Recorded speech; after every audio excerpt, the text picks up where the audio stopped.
Kang is coming to conquer the cosmos, and his kill count might be catastrophic. Time to catch up with who may be caught out. The Marvel Cinematic Universe did a pretty good job of establishing Thanos as one of the biggest threats to the universe as he went world by world, enacting his half of everybody plan manually until he was able to grow his shiny stone collection and automate the process. But Thanos was more of a now threat, and now the MCU faces a threat from the future who will destroy his other selves and time itself to conquer reality. Who might end up on the business end of a Kang killing to show that Kang is the real deal? Let's get into it right now. Thor was a big bet for the fledgling Marvel Cinematic Universe. The third Avenger to enter the MCU, he was following the science bros of Tony Stark, aka Iron Man, and Bruce Banner and his raging alter ego, the Hulk. While the science of the Hulk and Iron Man was largely made up, it still looked like science. Thor, on the other hand, is the Norse god of thunder from the magical realm of Asgard. Effort was made to turn Thor's magic into Arthur C. Clarke's notion of advanced technology masquerading as magic, but after Doctor Strange joined the fray, Thor has been able to live his magic self. Then there was the decidedly more Shakespearean first two entries that really relied more on our love for his mischievous brother than the headliner. Thor Ragnarok was a sharp change for the series and successful enough to grant Thor a fourth go-around. So far, the only character in the MCU to achieve that. Thor has a lot of things that put him on the path to a Kang killing. Primarily, it's that Thor, by the time he encounters Kang, his arc has been pretty complete. He's gone from the boastful warrior that almost started a war with the Frost Giants just to prove a point, to abdicating the throne and finally breaking out to find his own path. But ultimately, what would make a Thor death work is that he's so hard to kill, which would establish Kang as a high-level threat. We already found out that Black Widow became off-limits for people who otherwise kill her because they didn't want a visit from Thor. Spider-Man is one of the most recognizable characters in the Marvel pantheon. The creation of Steve Ditko and Stan Lee, Spider-Man set the tone for the Marvel Universe. While that universe is full of billionaires and even kings or monarchs of other countries, Spider-Man will always be that poor kid from Queens who struggles to make rent and live up to the responsibility of the power that he was given. With that iconic identity to back him up, Spider-Man was an easy sell for his movie rights when Marvel was struggling to keep the lights on. That kept the wall crawler out of the MCU until a sharing deal was brokered between Marvel and Sony. That deal might be a prime reason for Peter Parker to be the example that Kang sets that he's serious. Kang could make an example of the MCU's Peter Parker, freeing up that Peter to live on in the Sony Spider-Verse, and perhaps open the door for a young Miles Morales to take up the mantle. That wouldn't be entirely out of left field either. We've already met Miles Morales' bad guy uncle, whose night job name is the Prowler. There are entire superhero lives that happened between when Captain America started throwing his mighty shield and Tony Stark went off script and told the world that he was Iron Man. Captain Marvel left Earth, came back to Earth, found an alien race living in orbits, then left Earth again, and that was just in the 90s. Howard Stark had a science rival in Hank Pym, who figured out that you can put a dial on size and then adjust it. Then, just for funsies, he also figured out how to control ants. He had an entire career as an operative for S.H.I.E.L.D. until he lost his also shrinking wife, Janet Van Dyne, the winsome wasp. By the time we finally see Hank Pym in the MCU, he's hung up his shrinky-dink ways and passed the ant-controlling hat onto Scott Lang and his daughter Hope. Ant-Man and the Wasp will be the first to meet Kang as Kang, and one of the ways to make that conflict personal would be for Kang to take out the person who discovered the Pym particle and might have even been responsible for trapping him in the quantum realm, shielding him from his Immortus He Who Remains shenanigans. He's the Avenger with the Stone Age weapon with futuristic upgrades. He's also the one that keeps trying to retire. He even tried extreme retirement by swan diving off the cliff at Vormir. He's lost his family and then got them back. He lost his best friend and didn't get her back. Hawkeye was also the only Avenger who would take a moment to realize that everything that was happening to him was bonkers and didn't make any sense. Clint Barton is about to pass the bow and arrow down to a new generation in Kate Bishop and her transforming Volkswagen Beetle. No, that's a different franchise. We first saw Hawkeye when he developed a fondness for Thor and his relentless pursuit of a hammer he was no longer worthy of. Since then, he's looked out for the outcasts and the lost. He brought Natasha in from the cold, he took care of the Maximoff twins, even if Quicksilver got on his nerves a little. He's been an all-around swell guy, even if everyone makes fun of him for being the bow and arrow guy in a team with a Hulk and Thor. With that kind of longevity, it might be time for Hawkeye to bow out and could be one of the early victims of Kang to show he means business. Like Thor, Bucky Barnes has had quite the journey as he worked his way through the Marvel Cinematic Universe. He was there at the beginning, a regular doughboy off to join the war effort during World War II, leaving behind his scrawny best friend who was a terminal 4F. Then his friend met a scientist, and together they discovered something special, leading to scrawny Steve Rogers into stacked Captain America. That led to more adventure and then a drop from a train that should have been fatal, but, and this is an important thing to keep in mind when considering who Kang might kill, death isn't always a permanent thing in superhero stories. Since being programmed as the Winter Soldier and then doing the work to make up for it being the Winter Soldier, Bucky Barnes has had a long life and come to terms with it.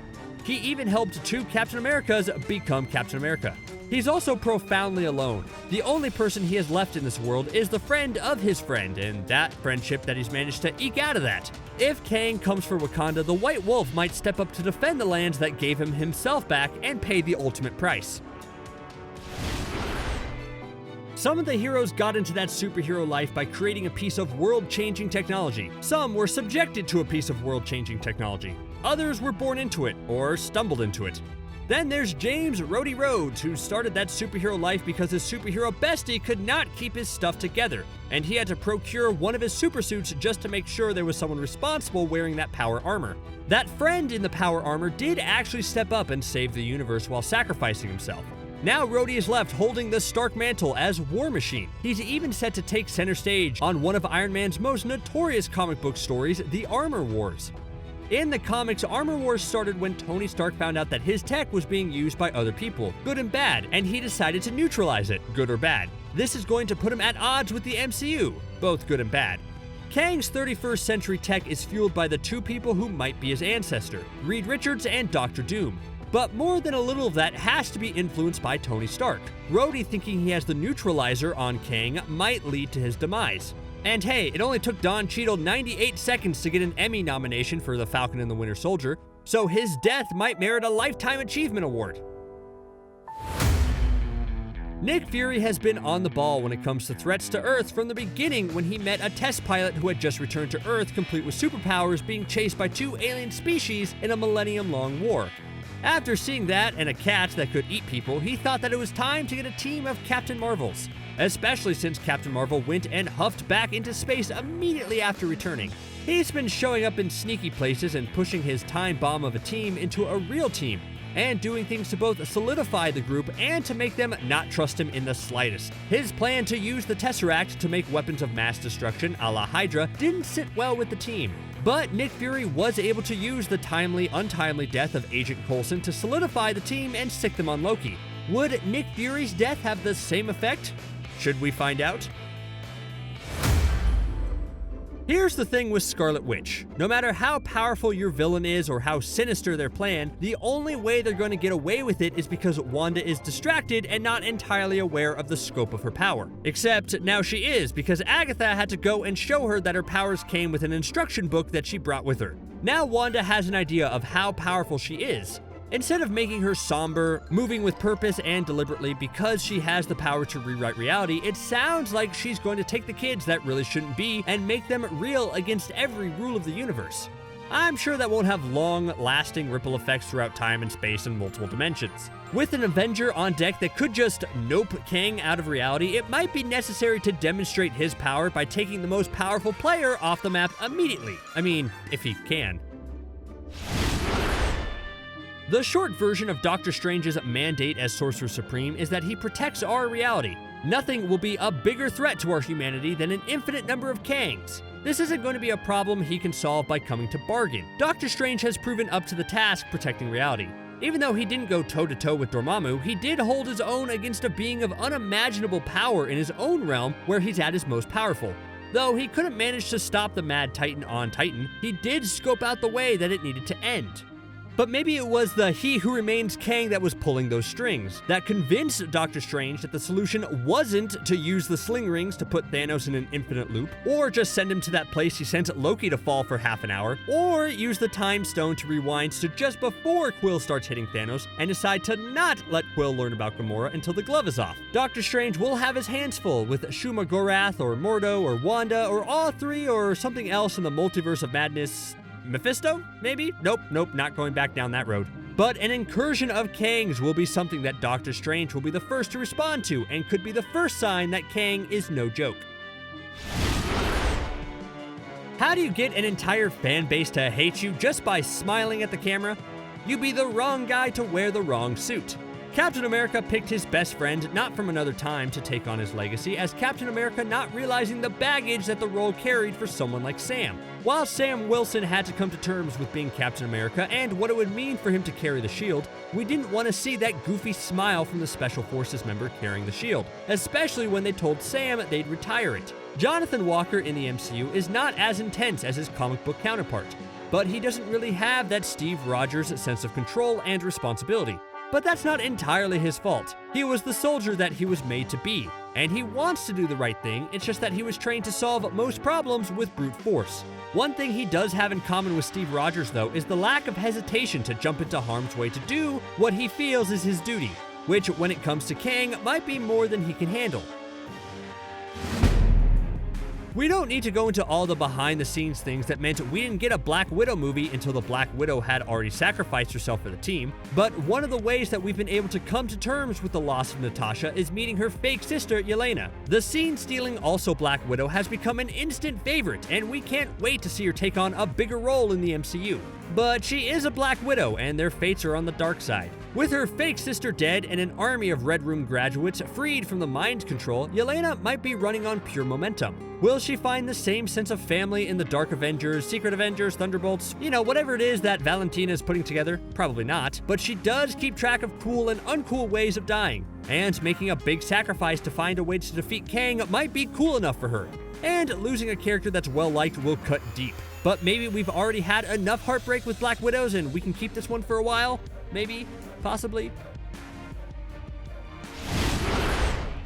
There's a theory that goes, when this universe ends, it will contain a lot of nothingness and the Hulk, drifting in space, waiting for the next reality. Which, judging by characters who have made the move from the end of one universe to the beginning of a new one, that would mean that as powerful as the Hulk is, it'll be nothing on how powerful he'll be if he does a prestige reset. Loki understood the power of the Hulk and schemed to create a situation where he might use the Hulk to smash his only opposition, the budding Avengers. It did not work out. Kang might realize that the first thing he'll need to do is get rid of the Hulk, and fast. The bad news for him is that the Hulk family is growing. There are some pretty big power differentials in the Avengers. The Norse god of thunder and an unstoppable rage monster are teammates with a guy with a bow and arrow and a woman with stun bracelets. That's not even getting to the woman who can rewrite reality. Even with all of that, there's one member who has to be kept off the board for a while just to build tension, because when she arrived, the Sanctuary 2 became a parts vehicle in record time. Thanos had to palm the Power Stone just to get a punch hard enough to move Captain Marvel. Like the Hulk, Captain Marvel might be something that Kang wants to take out quickly. Once again, unfortunately for Kang, there are a lot of Marvels on the horizon. Rocket Raccoon is officially a Guardian of the Galaxy, but when most of the Guardians went to dust, Rocket joined the Avengers. Then, of course, in the big show, Cap made everyone an Avenger to take down Thanos. Despite Rocket's exceptional survival skills, he seemed pretty much on the brink of being killed a few times before something intervened. First, Captain Marvel acting like a guided missile, and then Tony making the final snap. Rocket would be another gut punch of a loss. If we start getting more information about Rocket's sad past, it's almost certain the next step is a tragic death. That's why you never tell your squad mates about the girl you have waiting back home and your big plans. You're basically volunteering to be the death that motivates them to win the fight. So just keep quiet, everyone. We all know that death is just a passing condition in the comic book universe. Some folks have gotten on the death and rebirth merry-go-round more than a few times. Not just trickster gods, but also synthezoids. Well, synthezoid. Vision was killed when Wanda destroyed the Mind Stone to stop Thanos. Then Thanos undid that, then killed Vision again on his own. Then Wanda used her Mind Stone boosted powers to bring him back to life, but only in Westview, New Jersey. And she also had to hold the town in a mind prison to do it. Then some of her Mind Stone juju was used to bring the actual Vision chassis back to life. But that wasn't Vision. Or it was Vision, but not quite Vision. Then Conceptual Vision unlocked Mechanical Vision's vision memories, and this restored version of Vision pieced out, presumably to go find himself. Where to? To form the West Coast Avengers? Oh please, oh please? To make a synthezoid family to try another round of being domestic? Who knows? Or hey, who knows, if you want to be a galactic level threat, maybe you have to kill a version of Vision to make your bones. Of course, being part of a council of infinite cross-time Kangs spanning the entire multiverse, it's entirely possible, and in fact likely, that Kang in one way or another has or will kill every Avenger that's ever been, and the Fantastic Four. He's already killed a nearly infinite amount of his selves, so yeah, that makes sense.